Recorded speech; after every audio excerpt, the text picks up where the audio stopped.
जय श्री श्याम भक्तों, वैशाख का पावन महीना चल रहा है और इस पावन महीने में हम कुछ भी दान पुण्य, कथा, श्रवण, भजन, स्नान वगैरह कर लेते हैं तो हमारे जीवन से करोड़ों करोड़ों गुना कष्टों का निवारण होता है और शुभता की प्राप्ति होती है।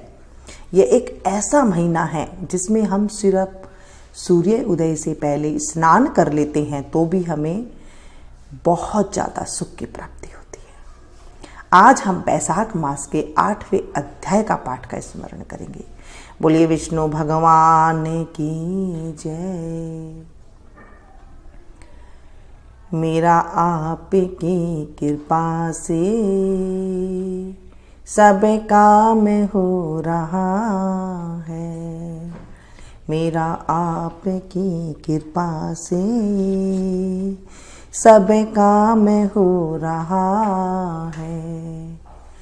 करते हो तुम कन्हैया, मेरा नाम हो रहा है। करते हो तुम कन्हैया, मेरा नाम हो रहा है। मेरा आपकी कृपा से सब काम हो रहा है। मेरा आपकी कृपा से सब काम हो रहा है।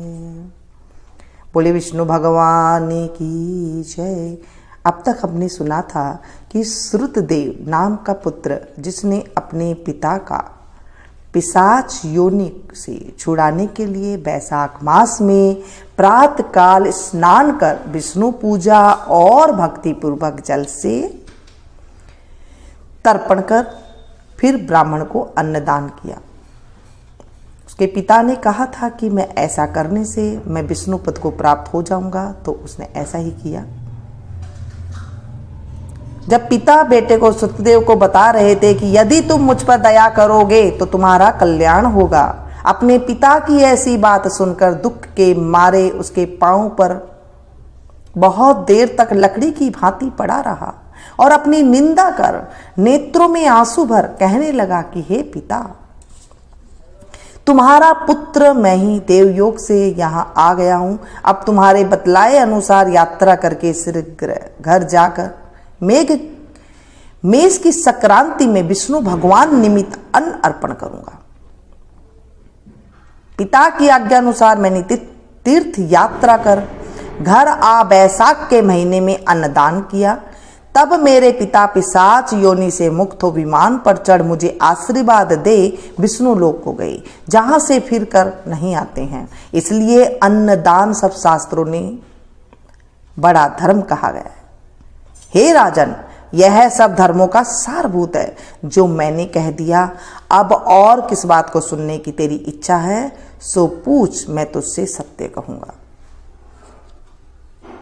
अब तदनंतर मैथिल ने कहा, हे ब्राह्मण, जल दान न करने से इक्ष्वाकु वंशधर राजा का 3 जन्म चातक होना और मेरे घर में ग्रह गोधी बनना ठीक ही हुआ, क्योंकि साधु महात्माओं की सेवा न करने से गीध की योनि पाई, परंतु आपने जो यह कहा कि उसे 7 जन्म तक कुत्ते की योनि मिली, यह बात मुझे बहुत अनुचित प्रतीत होती है कि उसे बिना कारण के ही कुत्ते की कु योनि क्यों मिली। हे विप्रवर, मैं आपका प्यारा शिष्य हूं, आप मेरे इस संशय को दूर कर दीजिए। राजा के प्रश्नों को सुन महायशस्वी श्रुतदेव धन्य धन्य कहकर कहने लगे, हे राजन, हे पाप रहित, जो तुमने पूछा है मैं उसका समाधान कहता हूं।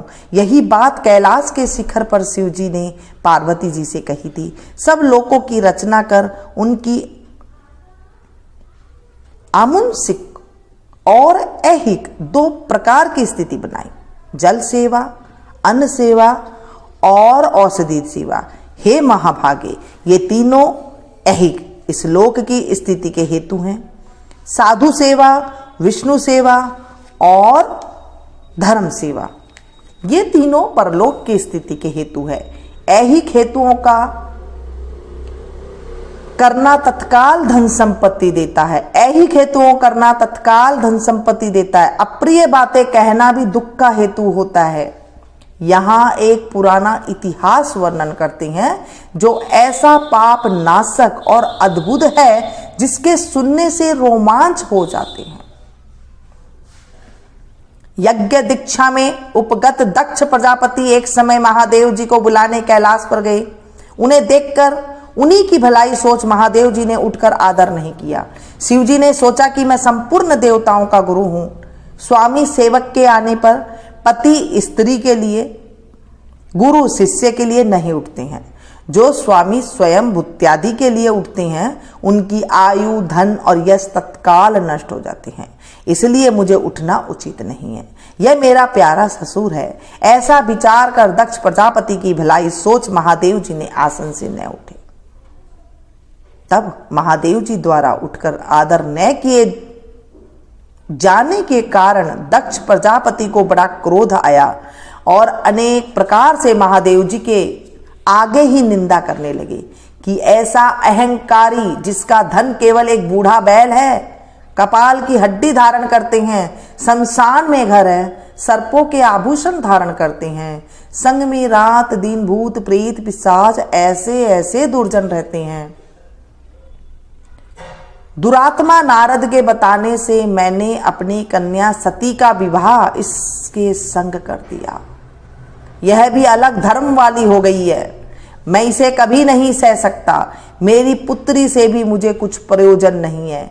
ऐसा विमूढ़ात्मा दक्ष ने सती और शंकर को निमंत्रण नहीं दिया और अनेक प्रकार के कुवाक्य कहकर चला गया। तदनंतर यज्ञ स्थान में जाकर ऋत्विक और मुनियों के संग ले विधि पूर्वक यज्ञ करने लगा और शंकर जी की निंदा करता रहा। ब्रह्मा और राक्षस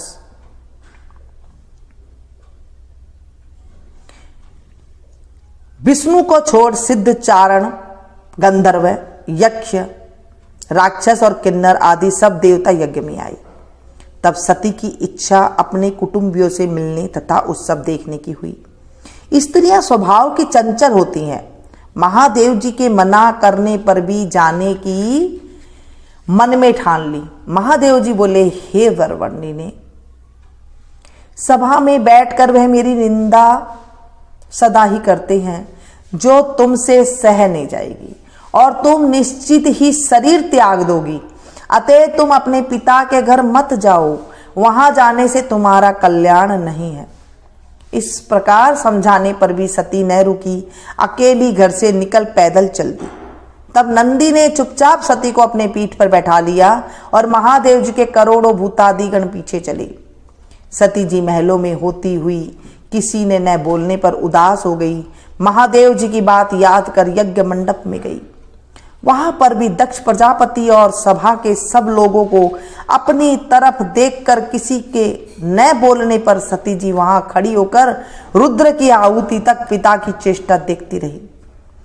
जब दक्ष ने रुद्र को छोड़ आहुति दी तो सती आंखों में आंसू भर अकुला कर बोली, बड़ों का अपमान करने से कल्याण नहीं होता है। तुमने रुद्र की आहुति नहीं दी है। ये जितने ऋषि मुनि महात्मा इकट्ठे हैं, इन्होंने भी तुम्हारी दुष्ट बुद्धि दूर नहीं की। विधाता इनके भी विमुख ज्ञात होता है। सती की ऐसी बातें कहने पर पूषा देवता मुख फाड़ हंसने लगे। शुक्राचार्य दाढ़ी और मुछ फड़फड़ाने लगे। बहुत से भुजा, पांव और कक्षाओं को फड़फड़ाने लगे और दक्ष निंदा करने लगे। उनकी बातों और पति निंदा सुनने के प्रायश्चित करने के लिए क्रोध से लाल हो शरीर त्याग करने का विचार कर सबके देखते देखते सती होम की अग्नि में गिर पड़ी। सती के गिरते ही बड़ा हाहाकार मच गया। महादेव जी के गण भागकर शिव जी के पास पहुंचे और सब कथा कह सुनाई।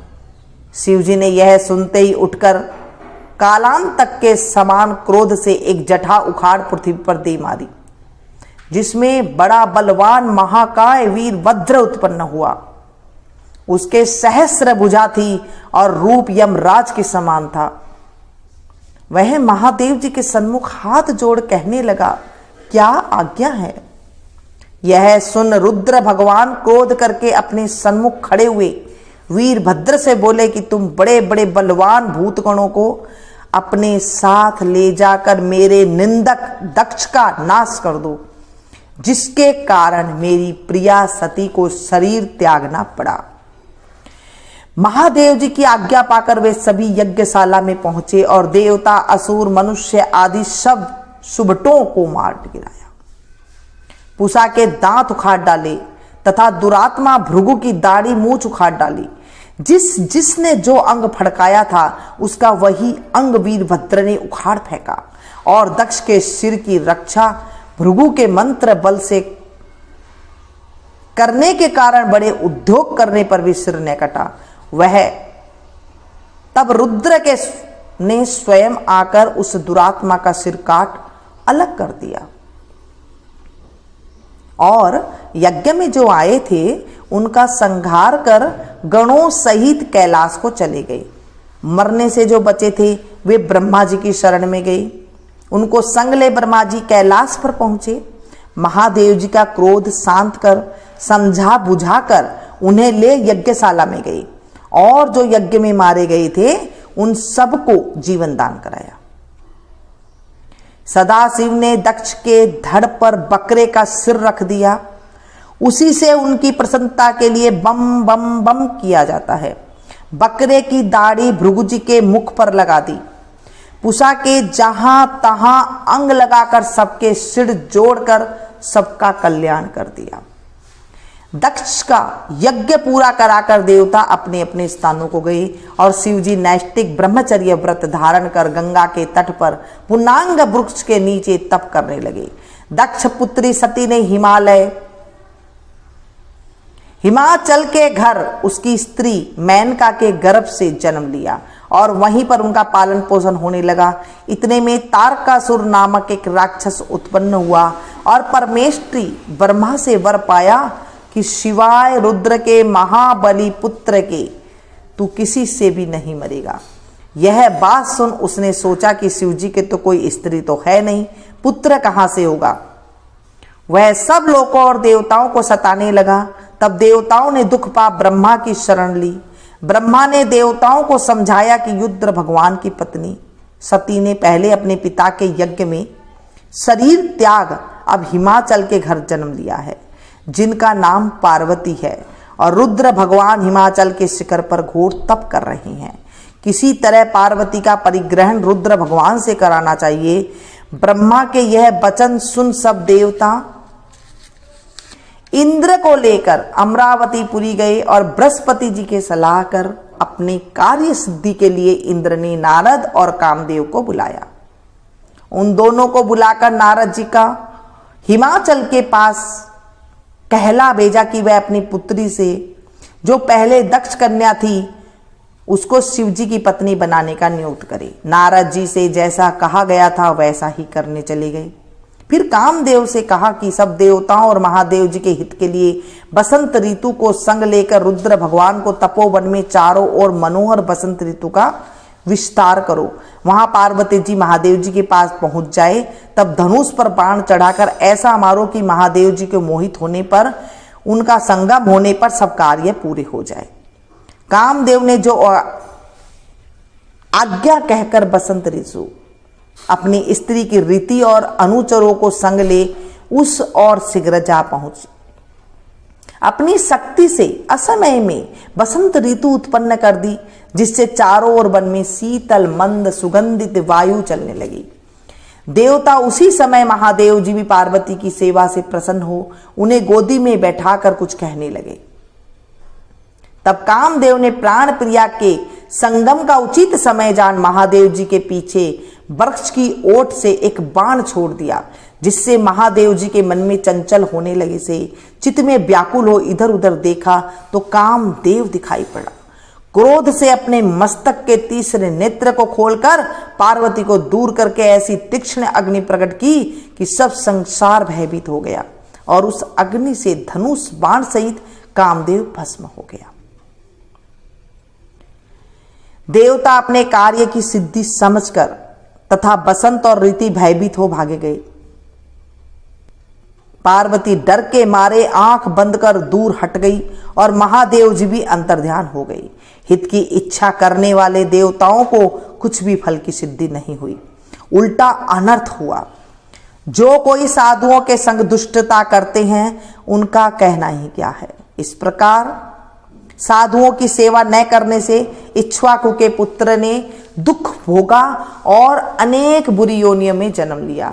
जो रात दिन इस पुण्य चरित्र रूपी पुराने इतिहास को सुनते हैं, सुनाते हैं, हुंकारा भरते हैं, वे जन्म, मृत्यु, बुढ़ापा आदि से निसंदेह छूट जाते हैं। बोलिए विष्णु भगवान की जय।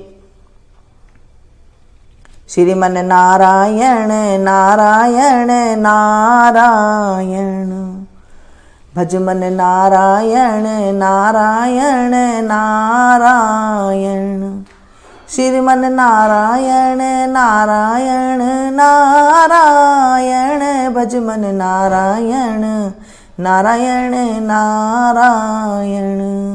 आज हमने 8वां अध्याय का पाठ का स्मरण किया। इसे आप ज़्यादा से ज़्यादा अपनों के साथ शेयर कीजिएगा ताकि आपको भी कथा सुनाने का फल मिल सके और फिर पुण्य की प्राप्ति हो। ये बैसाख का जो पावन महीना चल रहा है, इसमें हम कुछ भी कर लें उसका हमें करोड़ों करोड़ों गुना फल की प्राप्ति होती है। तो कि मैं चाहती हूँ कि जो भी मेरी सब्सक्राइबर फैमिली है उन्हें भी करोड़ों करोड़ों गुना शुभता फल की प्राप्ति हो। जैसे मैं आप लोगों को सुना रही हूँ और आप लोग हजारों की मात्रा में एक साथ सुन रहे हैं, ऐसे ही मैं चाहती हूँ कि आप भी अपनों के साथ काफ़ी मात्रा में सबको सुनाएं और बैसाख के महीने का फल प्राप्त करें। कथा पूरे दिन भर में जब आप अच्छे से फ्री हो तब आप अच्छे से सुने, ध्यान से सुने और फिर उनका लाभ उठाएं। मेरे चैनल को अगर आपने सब्सक्राइब नहीं किया है तो प्लीज़ कर लीजिएगा। पास में जो बेल आइकन है उसे जरूर प्रेस कीजिएगा। इससे होगा ये, जब भी जैसे भी मैं कोई वीडियो अपलोड करूँगी उसकी जानकारी आपको तुरंत मिल जाएगी और आप मेरी कोई भी वीडियो को मिस नहीं कर सकेंगे। मिलती हूँ फिर से एक नई कथा के साथ, नई जानकारी के साथ। तब तक आप लोग देखते रहिए मीनू संगीत।